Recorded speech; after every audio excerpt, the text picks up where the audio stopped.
శ్రీ విద్యాప్రకాశానందగిరి స్వాముల వారు చెప్పిన పరమార్థ కథ. సర్వత్యాగము. పూర్వము సికిధ్వజుడను రాజు ఉండెను. అతనికి చూడాలా అను భార్య కలదు. పూర్వజన్మ పుణ్య సంస్కారము వలన ఇరువురికి చక్కని వైరాగ్యము ఉదయించెను. ప్రతిదినము వారు కొంతసేపు ఆధ్యాత్మిక తత్వ విచారణ కావించుకొనుచుండెడి వారు. వారిరువురిలో చూడాల హృదయము అతి నిర్మలముగను, రాగద్వేషరహితముగను, క్రోధాది కషాయ వర్జితముగను ఉండుడిచే మెత్తటి మట్టి ఎందు నాటబడిన బీజము వలె ఆమెకు శీఘ్రముగా ఆత్మజ్ఞానోదయము అయ్యెను. భర్తయ్యగు సికిధ్వజుని చిత్తము ఇంకనూ పరిపాకమును పొందలేదు. శాస్త్రములందు వైరాగ్యమును గూర్చి సర్వత్యాగమును బోధింపబడిన అంశములను వినుచుండనప్పుడు అతని హృదయమునందు ఆవేశము జనించుచుండెను. రాజ్యాధికారములన్నిటినీ వదిలివేసి ఏకాంతమునకు పారిపోవు సంకల్పములు ఉదయించుచుండెను. కానీ తన ఆ హృదయద్గత భావములను భార్యకు ఎరిగింపక లోలోన వాపోవుచుండెను. ఒకనాటి రేయి సరిగా అర్ధరాత్రి వేళ నిద్రలేచి భార్యను, కుటుంబమును, రాజ్యమును పరిత్యాగము చేసి ఎవరికీ తెలియకుండగానే పట్టణము వెలుపలకు పోయి అరణ్యముల గుండా పయనించి బహుదూరమునకేగి తన పట్టు వస్త్రములన్నీ పారవేసి నారవస్త్రములు ధరించి ఒకానొక నిర్జనవనమున ఒక పర్ణకుటీరము నిర్మించుకుని జపమాల, కమండలములు, ఆసనము గ్రహించి అచ్చోట నివసించుచుండెను. ఒకనాటి రాత్రి చూడాల నిద్రలేచి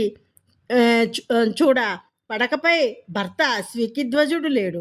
రాజభవనము పట్టణము అంతయు వెతికించెను, కానీ కానరాలేదు. పెక్కు సిద్ధులు సంపాదించి ఉన్న సాధ్వీమణి కనుక అమ్మ వెంటనే ఆకాశ మార్గము గుండా చని నలువైపులా బహుదూరము వరకు వెతకగా ఒకానొక నిర్జనారణ్యమున కుటీరము వేసుకుని కాలము గడుపుచున్న తన భర్తను కాంచగలిగాను. కానీ అతని కార్యక్రమమునకు అవరోధములు కల్పించుటకు ఇష్టము లేక కొంతకాలం అతడు ఇట్లే ఉండుగాక అని తలంచి మింటి వీధినే తిరిగిపోయి రాజ్యకార్యములను స్వయముగానే చూచుకొనుచుండెను. కొన్ని సంవత్సరములు గడిచెను. అటు పిమ్మట ఒకనాడు భార్య చూడాల కుంభుడను బ్రాహ్మణ కుమార వేషమును దాల్చి ఆకాశము మార్గము గుండా పోయి భర్త సికిధ్వజుని పర్ణశాల యందు వ్రాలెను. అత్తడి ఆ ఇరువురి మధ్య ఈ క్రింది సంభాషణము నడిచెను. కుంభుని వేషమున్న చూడాల, మీరెవరు? ఏలా ఇంత నిర్జన ప్రదేశంలో ఉన్నారు? సికిధ్వజుడు ఇలా చెప్పాడు, నేను పూర్వము మహారాజును. చూడాలా అను పేరుగల చక్కని భార్య నాకు కలదు. వైరాగ్యము జనింప అంతయు విడిచివేచి కర్మ సన్యాసము చేసి ఇచటనున్నాను. చూడాల, మీకు మనశ్శాంతి కలుగుచున్నదా? సికిధ్వజుడు, అది తప్ప తక్కినవన్నీ కలుగుచున్నవి. చూడాల, మీరు తప్పుదారిని అవలంబించితిరి కనుకనే మీకు మనశ్శాంతి కలుగుటలేదు.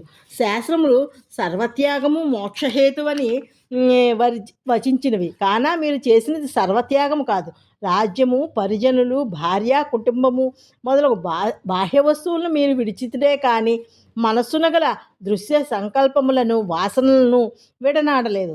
వానిని వదులుటయే ముఖ్య సన్యాసము అని లక్షణము. అదియే సర్వత్యాగము. అంతేగాని భార్యను బిడ్డలను వదిలి అరణ్యములకు పరిగెత్తుట కాదు. ఒకవేళ అట్లు పరిగెత్తిపోయినను మీ నీడ మీ వెంట వండునట్లు ఆ దృశ్యవాసనలు, కామాది కషాయములు మిమ్ములను వదిలిపోవు. అవి ఉన్నంత వరకు ఎంత ఏకాంత ప్రదేశంలో ఉన్నను ప్రశాంత జీవునకు లభ్యము కాదు. అవి లేనప్పుడు గృహమునందున్నను, రాజ్యం పాలించుచున్నను ప్రశాంతియే మిమ్మల్ని ఆవరించును. నిష్కామ బుద్ధితో అనాసక్తిపూర్వకంగా కర్మలను చేయుచు రాగచిత్తము శుద్ధపడి జ్ఞానం ఉదయింప కర్మ సన్యాసము దాని అంతటా అదే సిద్ధించును. అంతేగాని మొదటనే కర్మలను వదిలిపోరాదు అని ఈ ప్రకారంగా చక్కని జ్ఞాన ప్రమోదము గావించి భార్యకు చూడాల తన భర్తకు సికిధ్వజునికంతటా తన నిజరూపమును చూపి రాజధానికి తోడ్కొని పోయి రాజ్యాధికారములను నిర్లేపంగా నిర్వర్తింపజేసెను. నీతి. సర్వత్యాగమనగా మనస్సునందలి దుష్ట సంకల్పములను, వాసనలను త్యజించుయే అగును. దానినే జీవుడు అవలంబించవలెను. ఓం తత్సత్.